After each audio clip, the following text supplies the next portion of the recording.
Today, countertop day. The painters are downstairs prepping millwork. Follow me to the kitchen. We'll watch the quartz getting installed. Cooktop wall right here. Their layouts are here. They've been here. They've templated. You saw that.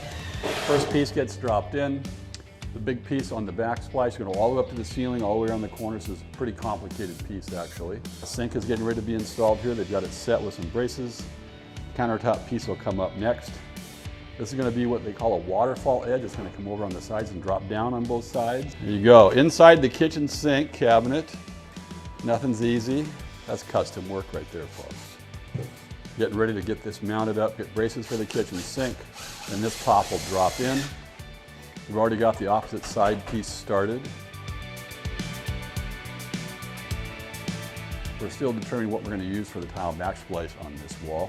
We've got the windows trimmed out now in a smaller little piece of millwork. We've turned the 1x2. We're going to tile this whole back wall and paint the window casing and trim also this matching black color. This will take all day today, maybe some of tomorrow. There's some pretty trick pieces that are going to happen here. The waterfall work is pretty intricate. You'll see it again when they get finished with that. They've been sanding, prepping, priming, or finishing today, and tomorrow they're going to start shooting the primer on the millwork. Once that's finished, we give that a day or two to dry again. It will mask that off. Tops, window casings, all the edges, you'll see that again.